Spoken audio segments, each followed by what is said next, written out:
Welcome to Lynn Cullen Live, talk radio without the static. Email your questions and comments to lynn@pghcitypaper.com. And now your host, Lynn Cullen.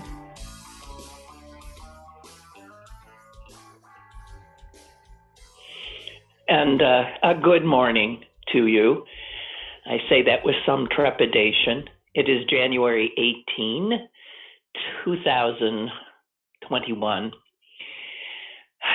And as is so often the case when beginning the week in these times, I'm often left somewhat paralyzed at the beginning of the show on Mondays because so much has happened since we last spoke. And in these crazy times, that has been a given week after week after week. This Monday is no different. I want to start, and I want to start by acknowledging a great loss. And I thank those of you who acknowledged it. When I was last speaking to you on Thursday, I did not know that as I signed off, a dear friend was breathing her last breath just a mile or so from here. And I found out very soon after the show ended. A friend called and gave me the news of Joanne Rogers passing, and she did it in a way in which she was still unwilling to acknowledge it was true. She said, "I heard from my pastor," which was Joanne's pastor as well. "But I'm thinking maybe," and the magical thinking that was going on, I said, well, it was just a gut punch. And I have to tell you, I haven't processed it yet. Again, in these times when we're not able to be with the people who are mourning, our loved ones who are mourning, it is so hard to, in such an isolated way, to often come to terms with and process the deaths of people you love. I posted on our Facebook page, and I also put out on Twitter. Actually, I thank Jonathan Wander for first doing it, and I retweeted it. The last show that Joanne was on, she was on this show many, many times, usually in the company of other of our girlfriends. We did those girlfriend shows for years, but this was just solo Joanne, and it was about 2 years ago. I didn't want to put upon her. She had so many requests to do so much. And so when she last appeared on the show, she was 90 years old, full of life, full of that wondrous laugh of hers, full of great stories. And if you haven't had an opportunity to look at that show, please do. It's when we did video as well. And so there she is in all her glory. I'm unhappily, I began the show without even introducing her. I was so preoccupied that day because my beloved cat had died the night before, and I was sort of in a bit of a state. So, but if you get past that first "my cat died" introduction, it's such a joy to be in her presence. And I do recommend it. I don't know what to say. She was one of the most remarkable people, most wonderful people I've ever known. And, you know, unlike Fred, she seemed more accessible around Fred Rogers. I mean, I was always sort of awestruck, and I couldn't help but be, even though he was a friend, he'd come to the house.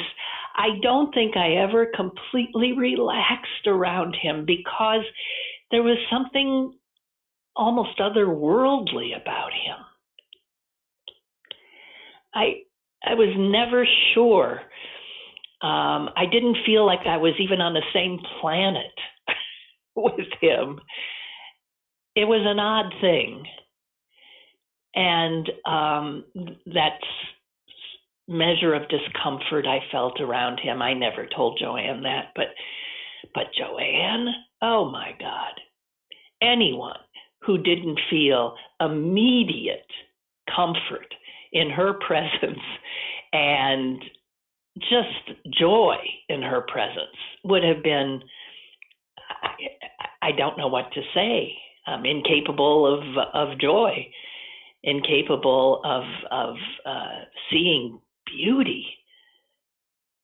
I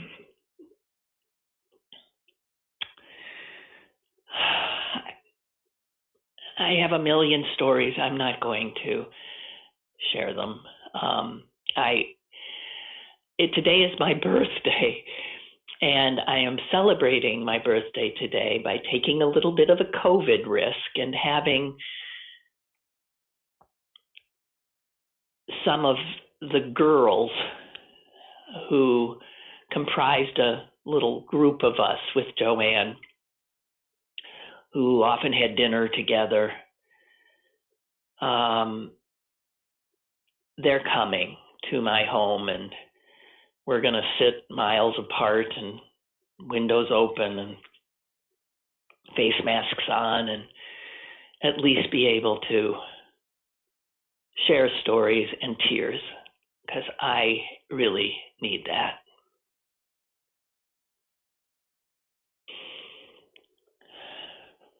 I'm sorry that I'm not up for a proper eulogy of her. I'm just not. New York Times eulogy yesterday, obit yesterday, was, I found, very wanting and unfulfilling. And I just don't know what I'm sorry to say. Okay. Damn it. She deserved more from me, some eloquence. And I'm just not, I'm not able. I'm sorry. Not yet.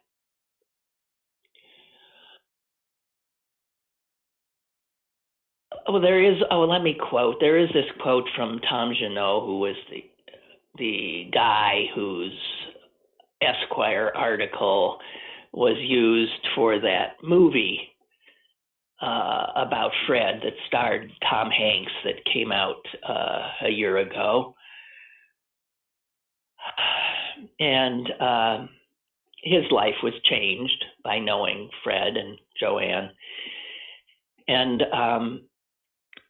he said this, and I do think it was, just right on the money, since I'm incapable today of any measure of clarity about this. He said, and this was in the New York Times obituary, there was nobody else who made kindness sound not like a burden, but rather like a source of raucous pleasure. There it is. Where with Fred, sometimes it seems so heavy. With Joanne, it was raucous pleasure.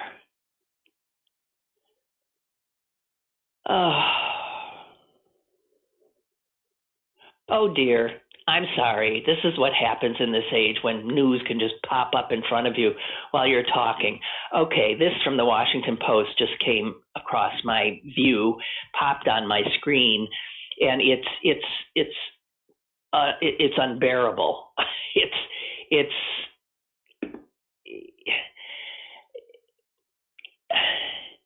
the Trump administration, it says, bailed out prominent anti-vax groups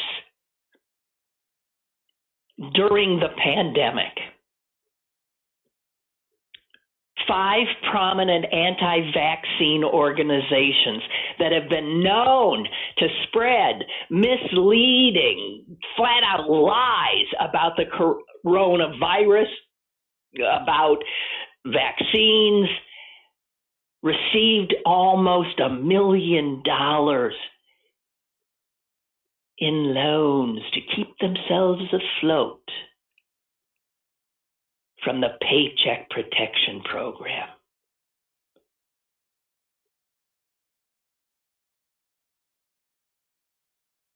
So while so many small businesses went begging, got nothing, this administration was bailing out the very organizations that were undermining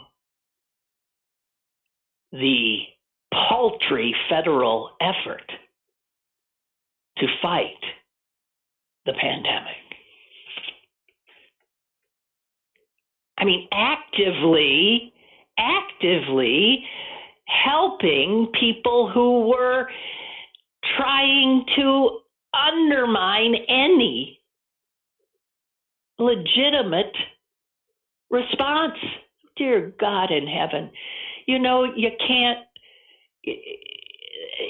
make it up. You can't.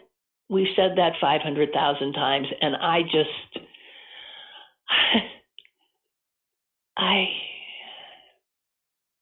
I don't know, and I'm sorry again, where to start.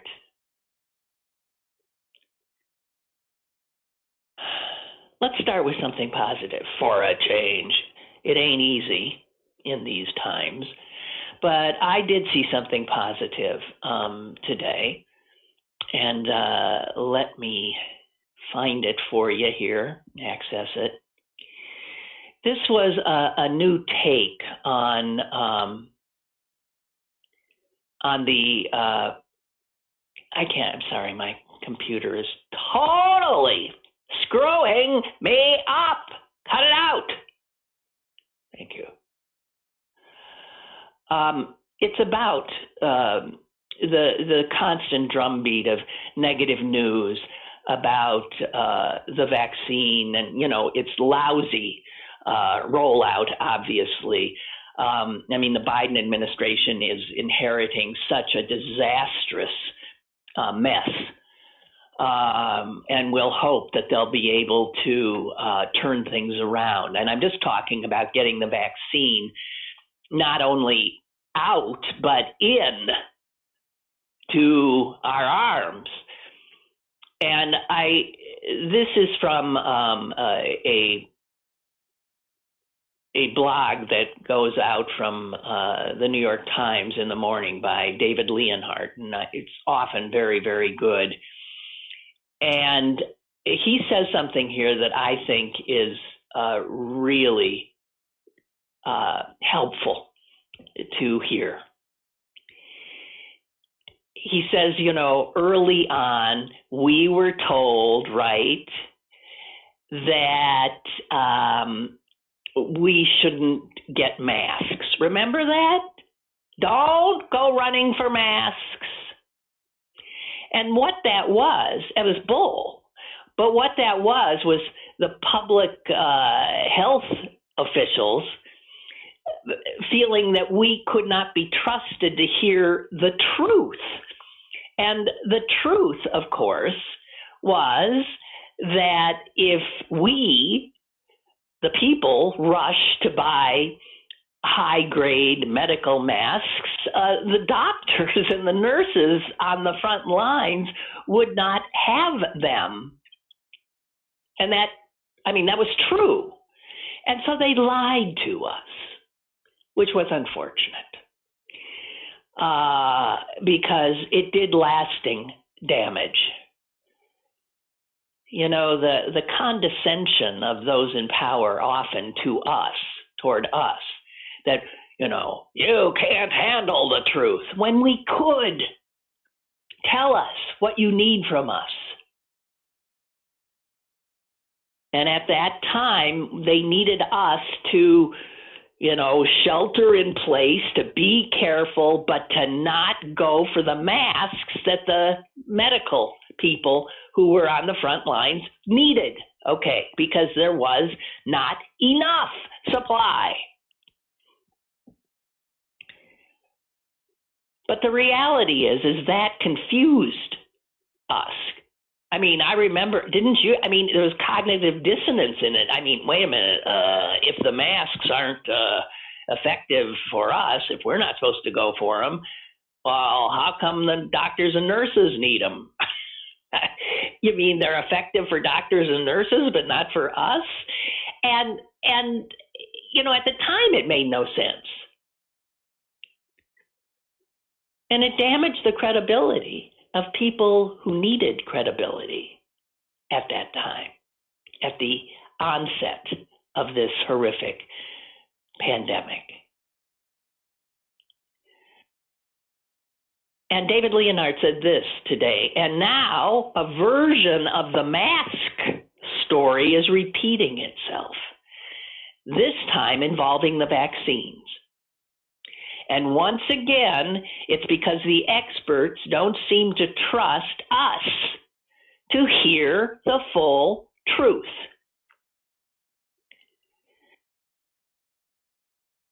And here it is. Right now, public discussion about these vaccines is full of warnings about their limitation, right? They're not 100% effective. Even when you get them, you're still maybe able to spread the virus. People, you shouldn't change your behavior at all, even if you got them. And while these warnings have a basis in truth, just as it's true that masks are imperfect, the sum total of what they're saying now about the vaccines is misleading. And all you have to do is listen to some doctors and epidemiologists who are willing to trust us with the truth. Here's the dean of the Brown School of Public Health. It's driving me crazy. We're underselling the vaccine, says another at the University of Pennsylvania. Here's one from Baylor College. It's going to save your life. That's where the emphasis has to be right now.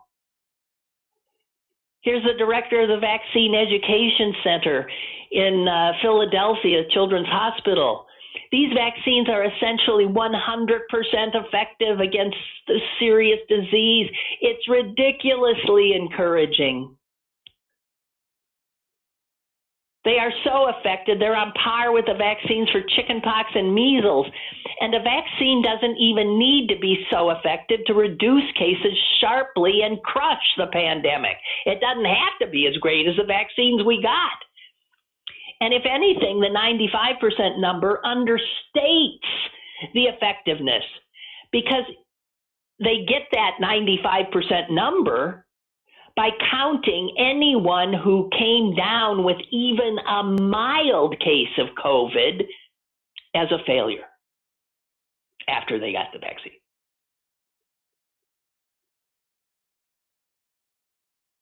But the reality is that these vaccines are extraordinary.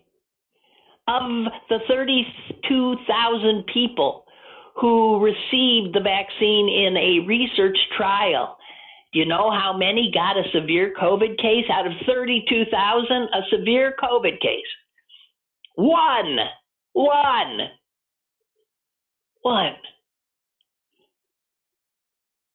And although no, rigorous study, because there hasn't been time, has yet analyzed whether once you got the vaccine, can you still spread the virus?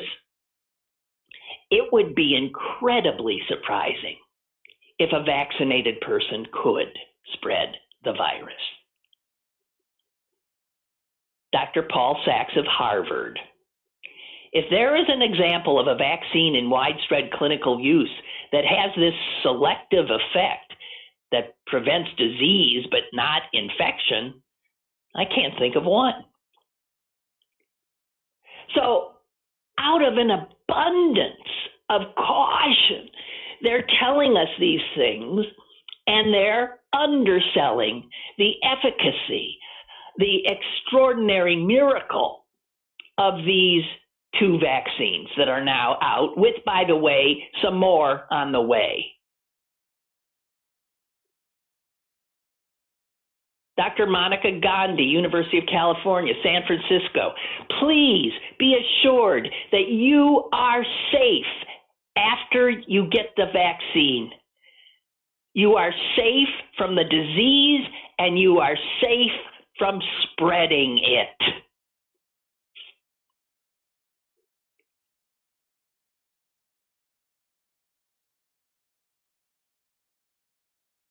We should be greeting this vaccine with the same enthusiasm that the polio vaccine got. And again, why are we not getting this message so clearly? Again, like with the masks, you don't need masks that we heard back in March, right?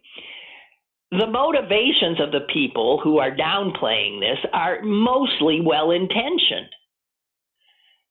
You know, they're academic researchers. They and I certainly hope so, are instinctively very cautious. They need proof.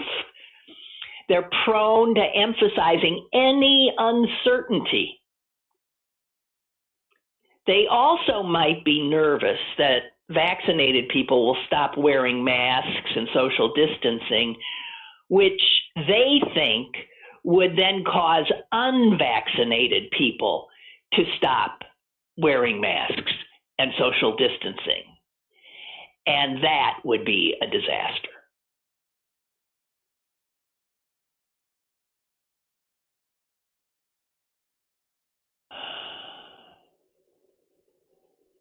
So what they're doing now sort of spreads anti-vaccine skepticism.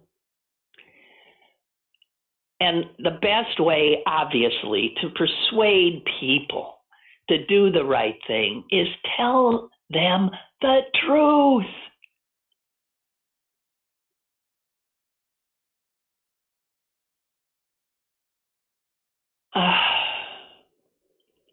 Here's the reality. People who have received both doses of the vaccine and have waited until they take effect, which is another week or so, right, will be able to do things that unvaccinated people still cannot, like having meals together and hugging each other. But until the pandemic is defeated, all Americans should wear masks in public, help unvaccinated people stay safe, and contribute to a shared national project of saving every possible life.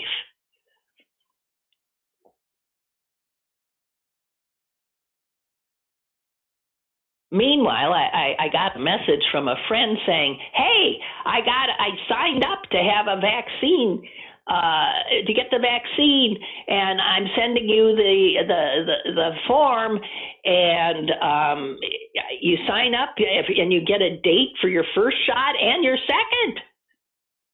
And I'm thinking, what? Because I thought we were still in that first phase of only doing medical people. Now, granted, in a lot of states, they're moving much faster than we are. I'm not quite sure what's going on here in Pennsylvania. This is ridiculous. I talked to a cousin yesterday in California. He's not a frontline worker, but he's got a date on Saturday to get his vaccine. And when I told him, old as I am now, I said, I don't even know where I'm supposed to request one. And, my 99-year-old mother in Wisconsin doesn't have one yet. So when I looked at the form that I was sent, I read the small print, and frankly, I think my friend was wrong, because it says it's for frontline workers. You had to be a healthcare worker. That's what it's for. And yet he filled out the form and got an appointment. So there's a lot of this line jumping going on that, frankly, I don't approve of. And I'm waiting until they say that all the frontline people have been vaccinated, and now old farts like me can get in line.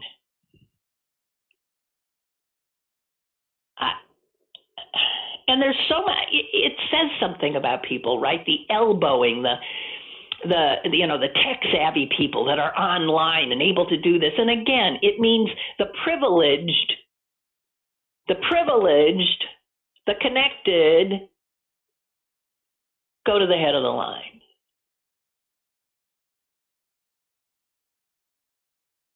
And that pisses me off.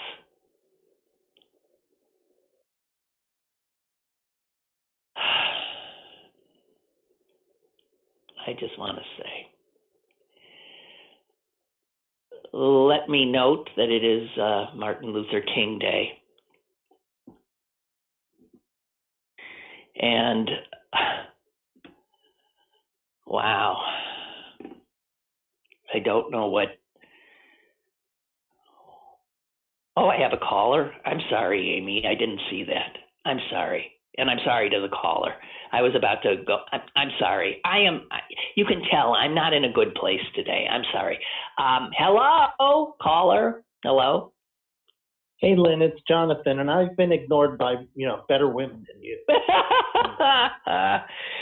Okay, you. Hey, I want to get back to your dear friend, Joanne Rogers, if I could. I'm so sorry for your loss, and please don't kick yourself about not having the words today that you want to find to eulogize her, because that show you did with her was just a treasure for all of us. I've sent that to people. I mean, since you did the show, I've sent that to so many people as a way to get to be with her and get to know her. And she was wasn't she funny in that thing? God, was she wonderful.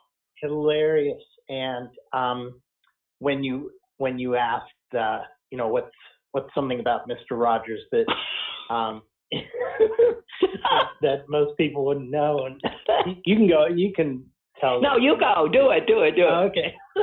I still can't believe it. that he liked some bathroom humor, and sometimes when the two of them were together, and and he wanted to get a little laugh, he would kind of lean one butt cheek up and make a little fart noise, and it cracked him up. And the image of that is just so endearing and hilarious. And when she told the story, she rolled over so that, she had one little butt cheek up in the air. And I know she does. She had a very bawdy sense of humor. And it definitely, headed into the sort of scatological area. Without a doubt. I think the first time I knew that was she sent me once some in an email or something, because I think it was before we were texting. She sent me an email, and it was a picture of a guy in a totally rubberized, what do they call it, wetsuit, like coming out of the ocean or something. A wetsuit. Uh-huh. Yeah, but it was like blown up, like it was like a balloon, and it just said, she said, never fart in a, in a way. And got that, I thought, what? Mrs. Rogers? Uh-huh. Yeah. It ain't easy being saintly, I guess, sometimes. But that was such a wonderful, wonderful show. And you know, there's times you choke up, and hysterical, just so funny, and such a joy to get to know her that way. Because of course, since you were her friend, you could talk to her and quote unquote interview her in a way that no one else could who didn't know her and who didn't know Fred. Right. But I have a question for you. I appreciated the media outlets who, when reporting on her death, mentioned, hey, this wasn't just Mrs. Rogers. She was an acclaimed pianist and showed some highlights. And I wanted to know, did she ever play for you? Did you ever get to hear her play? I actually went to one of her concerts. So I heard her play in that regard, but she never played just for me. Fred did, but she never did. Fred, you know, I have a piano here, and Fred, it seems like every time he was here, he sat down and started playing. But he was nowhere near the piano player she was. she was amazing. And she played, you know, dual piano. She played with her friend, Janine Morrison. And so it was like, do you remember Ferranti and Teicher? That was well, they were like that. And they did 2 albums. And she was amazing. And then it was weird because when she stopped playing, it didn't seem like it was a big deal for her. I wish I'd talked to her more about it. Her arthritis in her hands just, you know, sort of put an end to it. But I asked once, I said, don't you miss playing the piano? And she said, not really. I mean, which I was stunned by. But that was sort of like her too, man. She just kept moving on. She wasn't one to mope. She was amazing. She was amazing. And thank you for bringing her to us in that way. And happy birthday to you, and Terry Grant. And I love you. I love him. Thank you. I don't blame you. Bye. Bye. Bye. Yeah, I'm in good company with my birthday. It was Michelle Obama's birthday yesterday. Martin Luther King's tomorrow. You know, it's weird. There's something about my birth date being January 18th that coincides with a lot of, in my life, seems to coincide with a lot of events. And the one I think of was my birthday in 1961. Not to give my age away or anything, but that was my bat mitzvah, which happens when you're 13. And what I remember, I remember a lot of things about my bat mitzvah, but that day, the bat mitzvah was not on my birthday, the 18th. My bat mitzvah was on the 20th, which would have been the Friday night, which would have been a Friday, right? And January 20th, 1961, was when John F. Kennedy stood on the steps of the U.S. Capitol and took the oath of office. So the same day, it was amazing to me that Kennedy was inaugurated at noon that day, and little old 13-year-old me had to go do my bat mitzvah that evening. But so that was the day when he was inaugurated. Ask not what you can do. No, ask not what your country can do. What? What is it? All of a sudden it doesn't work. Ask not What your country can do for you, ask what you can do for your, that can't be it. Is that it? Doesn't seem right. God, see, I'm old. Oh, yeah. Okay. Do we have another caller? Hello? Okay. Hi, good morning, Lynn, and happy birthday. Thank you. We share birthday months. And well, happy birthday to you. Thank you. And I never liked having my birthday on January 3rd because when I was in school way back, that was the day we had to go back to school after the Christmas holiday. But anyway, just about this vaccine jazz, I got a text from a friend who got it from a friend, blah, blah, and to fill out this form to get the vaccine and, try to find out, is this legit, whatever. Of course, everything's closed today and so forth. But anyway, I'm signed up for it this afternoon. I also found out that the person who started this send out to our group went to get his vaccine this morning and was turned away because it was in fact for first responders. So they signed, now wait. So they signed him up, and then when he went to get it, they said, sorry. No, you're not eligible. Is that what happened? They gave him a date? That's what happened. I signed it up. I filled it out yesterday afternoon, the usual stuff. Well, didn't it say that it was for health care? Well, that was the glitch. And sometimes when you send a form, I believe what was left off was the first introduction email that said, this is for. That's right. It was fine print. It was fine print. Well, it wasn't even fine print. It wasn't even included.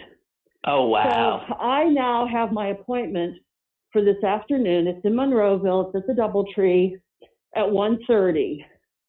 I am going because if they turn me away, fine, no big deal. But I'm also assuming that these vaccines have been pulled from storage and have to be used. And if there was a glitch, then I think the IT people in the company still have time to email me and say, don't come. Maybe, I don't know. But in the off chance that it either goes down the drain or it goes in your arm, I'll put it in my arm. I don't want to take anybody's space, but I also would feel horrible if it went to waste because I didn't see the fine print. But in combing over that application again, it was the page before that we were missing. So yours is a different. That's interesting because yours is a different one than mine. The form I was sent comes from one of the hospital associations here. One of the. Oh, okay. So we're going to go. I mean, it's I'm in East Liberty to Monroeville, no big deal. We'll take a drive. We haven't been in the car for a few days. So, okay. They turn us away, but. Well, look at it as a birthday. Look at it as a birthday present, better than going back to school. Yes, exactly. And also, blessings to your mother. She and Betty White are the same age. How amazingly wonderful is that? And so two incredible women. It is unbelievable. Yeah, she is. That's what we want to aspire to. Yes, indeed. Be like your mom and Betty White. Good luck to us. It's not a good idea. Right, yeah. Exactly. All right. Well, okay. And, good luck to you. Enjoy your Wednesday. Enjoy your Wednesday with Joe Biden. Yes. Okay. Thank you. Yeah. Finally. Yeah. Finally. Bye. Thank you. Bye. And speaking of that, geez, didn't even get around to the news. I mean, it's just amazing how now the concern about somebody taking him out in an inside job thing, the fact that they're now vetting all of the National Guard's people there, National Guard people, because they're armed. They're there supposedly to protect Biden and everybody else. But we know that these white supremacists and friggin' lunatics are all over the military. They are. And they're all over law enforcement. They are. So that's cheese. I mean,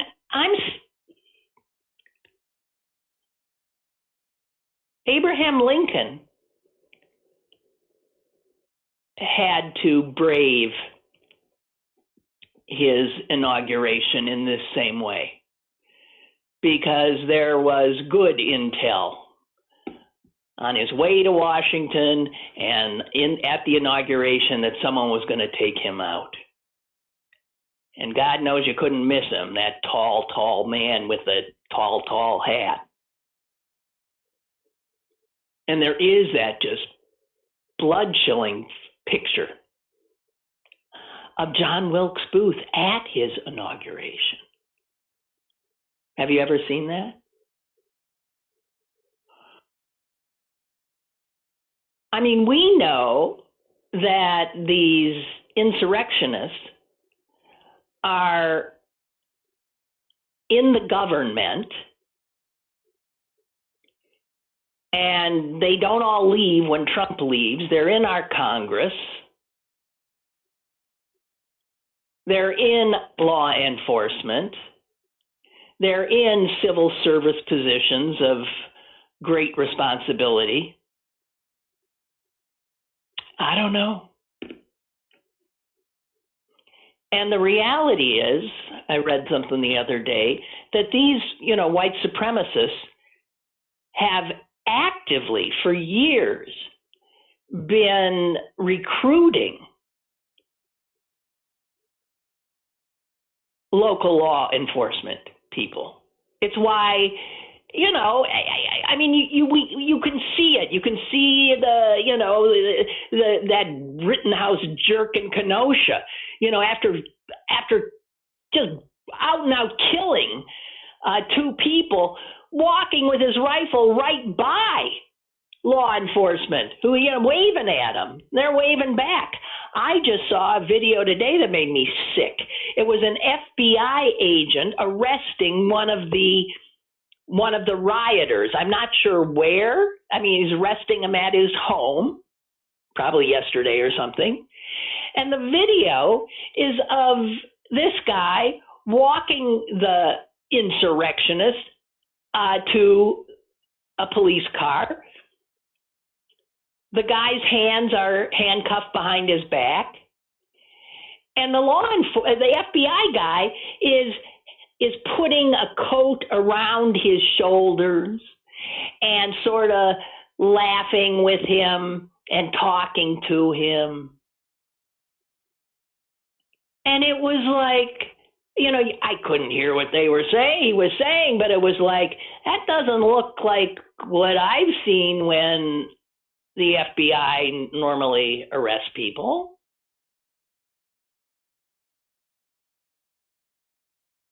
I don't know. I don't know.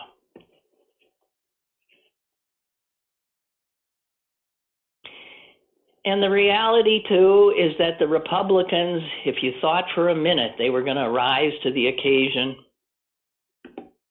no. Nah. Forget it. Because this is America. And what we have always done here is sweep things under the rug and try to move on. Move on. Nothing to look at here. Nothing to account for here. Nothing to acknowledge, really. Let's just keep moving on. Which is why, and I've talked about this, but I read something in the Atlantic that said what I have been saying, but better.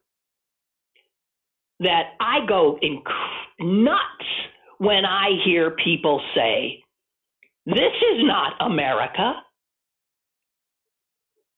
Joe Biden said, this is not America. Everybody, they all say it. This is not America. It's right up there with the stupid remarks you always see after some horrible tragedy, after some Second Amendment lunatic nut shoots up a bunch of people somewhere, and then the people of that town say, this is not fill in the blank. I never thought it would happen, fill in the blank. What is this incredible ability Americans have to never come to terms with our reality?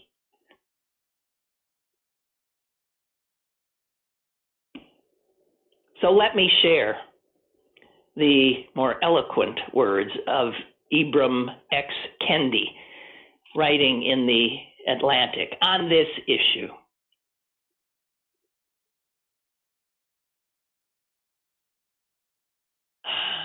I don't know, I'm going to jump in a certain place here.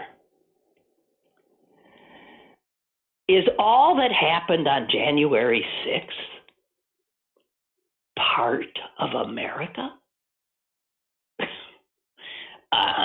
It is. And those people are. All of what we saw at the Capitol is part of America. But what's also part of America is denying all of what is part of America. Actually, this denial is the essential part of America.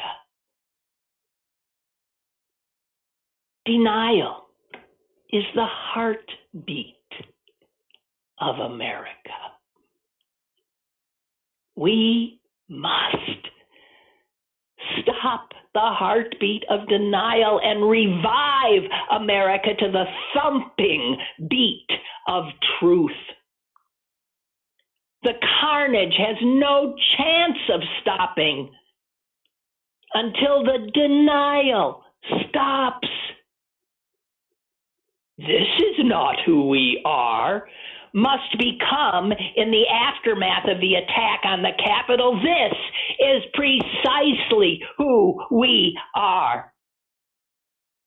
And we are ashamed, and we are aggrieved at what we've done, at how we let this happen. But we will change. We will hold the perpetrators accountable. We will change policy and practices. We will radically root out this problem. It will be painful, but without pain, there is no healing. And in the end, what will make America true is the willingness of us to stare at our national face for the first time, eyes wide open, to open the book of our history for the first time and see ourselves, for ourselves, all the political viciousness and all the political beauty. And finally, then, we might begin to right the wrongs.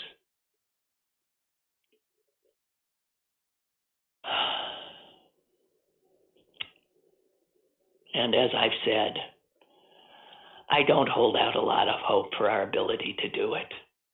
We didn't after the Civil War. We didn't after all of these consequential moments in our history.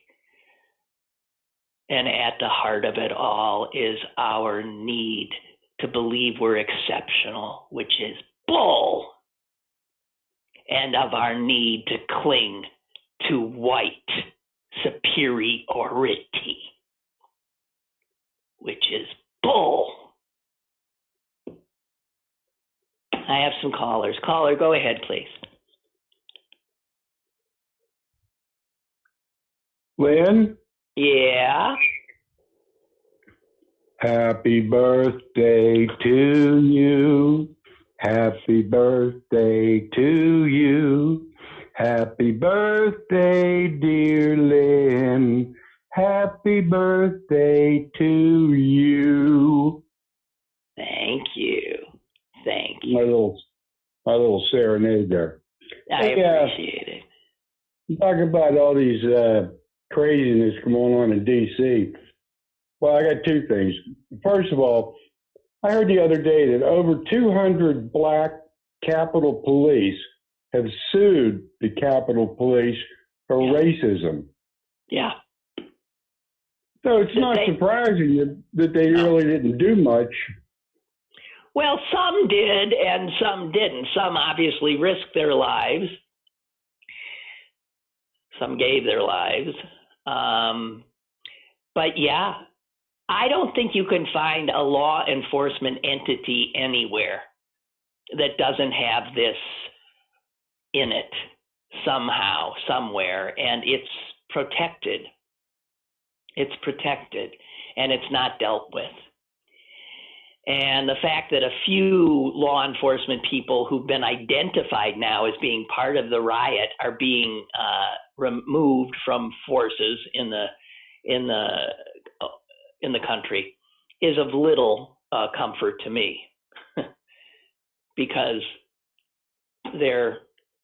we see it all the time when their social media posts become public, when somebody bothers to look at what officer so-and-so and chief this and that is saying in his on his social media, and it's just unbelievable. Remember what the Rolling Stones said, every cop is a criminal. Yeah. Well, maybe not everyone. Not quite everyone. But a lot of them all. Hey, what's the thing here, Lynn? Back to the virus. Back to the virus.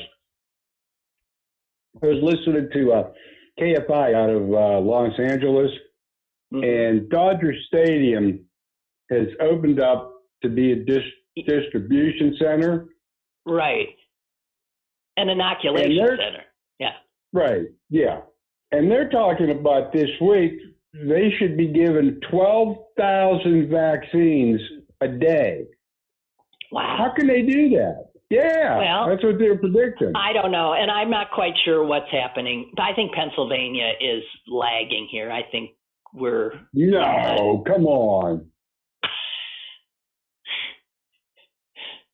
Oh, God, help us. All right, you. Well, thanks for the serenade. I appreciated it. All right. Happy birthday, Lynn. Bye-bye. Thank you. Bye. And we have another caller. Want to get you in here. Hello. Hello. Hi. Hi.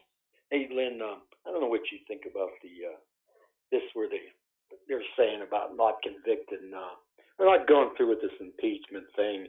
And then you hear some of these people saying, we shouldn't do anything to Trump when he gets out because it's going to be hard on the country, you know. We don't. I say bullshit. I said you take him and you charge him for everything you can and try to get him on something. This is what the problem is. Every time these bastards criminals get in there, they do nothing to them. So the bastards come in again and they figure, hey, we could push the envelope. Let's go a little further. And that's the problem. You got to nip it in the bud right then. We should have nipped it in the bud with Bush. People, they forget about Bush. But this time you need to nail his ass. You really do. And I don't care about the country and all. The country, as far as I'm concerned, it's not going to be good to go the other way. You can't let crime go like that. He's a civilian now, and that's how he should be charged. I don't know how you feel about that, but. Well, no, I hope he spends the rest of his life running from the law. Today and tomorrow, he is going to pardon over 100 people. Oh, I know. And God knows what collection of reprobates, criminals, and lowlifes and scum that will be. But the grift continues to the end, because there are people collecting tens of thousands of dollars for getting a pardon for somebody. There's a whole cottage industry that has popped up, monetized this pardon, saying that, hey, listen to this. His former lawyer, John Dowd, he was a White House lawyer. He has been actively marketing himself to convicted felons as someone who could secure a pardon because of his close relationship with Trump. And he's been taking tens of thousands of dollars from felons, obviously wealthy felons, and advising clients to, how to line his pockets while he attempts to get them a pardon. The stench of this administration, it will hang over us for such a long time. Such a long time. Thank you. Appreciate it. Bye. Yeah.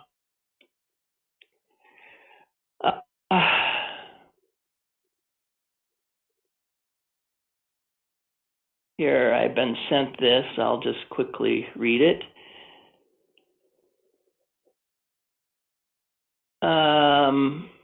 Wake-up call for Republicans. The deliberate mass deception campaign that captured your party is a public health crisis. Red flags you should be noticing. You seek spaces that only include members, pushing everyone else away. You don't trust anyone other than members of the tribe. Scientists, doctors, experts are not trustworthy. Your conversations are primarily focused on, your group includes Nazis. Look, the Republicans will not wake up, a few here and there. They're going to have to break away and start another party. I've said it for months and months and months now, and it is the only thing they can do. The Republican Party is dead. It is not a party that believes in American democracy. It is an insurrectionist party, a party that peddles lies with and still refuses to stop. Fox News still. And they're all downplaying this. Oh, well, Black Lives Matter. Yeah, they were looting. It doesn't stop, and it's not going to stop. They will not rise to this occasion. They will take this country down. The state legislature here in Pennsylvania is chock full of insurrectionists. For God's sakes, Western Pennsylvania, where we sit, has sent to Congress Republicans who voted to take away our votes after the carnage at the Capitol. Still sowing the big lie.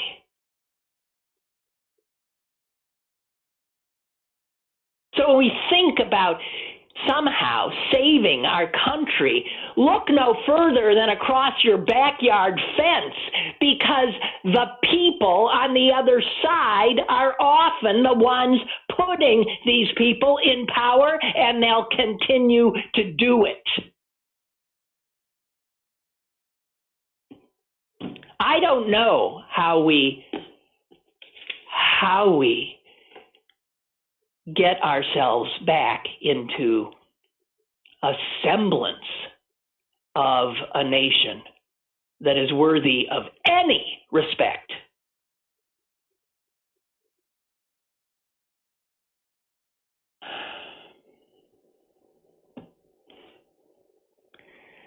Let me end with at least some quotes from Martin Luther King. I had intended to, and I'm sorry. Dr. King, 1967, we must face the hard fact that many Americans would like to have a nation which is a democracy for white Americans, but a dictatorship over black Americans. When Dr. King said that, he was correct. And I think it's worse now because we have for 4 years had a president who has been a white nationalist,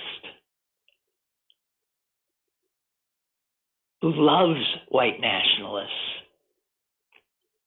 who eggs them on and has empowered them. And we have never seen this kind of empowerment in recent history. And once they're out, and they're out, I don't know how you get them to scuttle back under the rocks from which they emerged. And one other little historical tidbit. 1968, a very big year in our history. The Fair Housing Act, which Martin Luther King and so many others fought so hard for, was passed. It was passed 1 week after he was assassinated.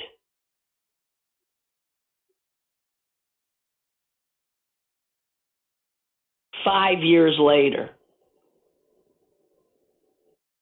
Donald Trump and his father, Fred Trump, were sued for violating that act, the Fair Housing Act, because they refused to rent to black tenants at all of their apartment buildings in New York City.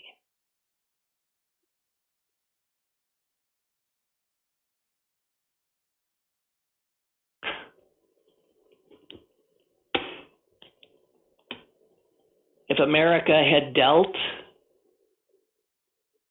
with our racism in 68, if we dealt with it in name a year, Donald Trump would never have been the president of the United States. That he was shows that we have never, ever truly reckoned with who we are.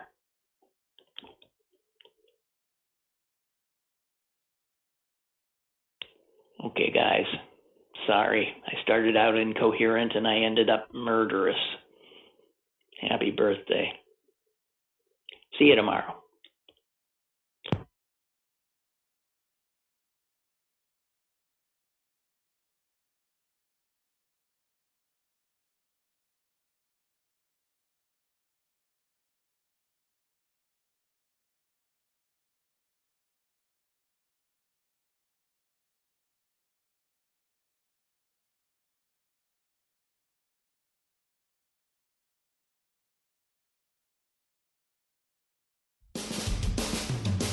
Lynn Cullen Live, Monday through Friday from 10 a.m. to 11 a.m. and archived at pghcitypaper.com.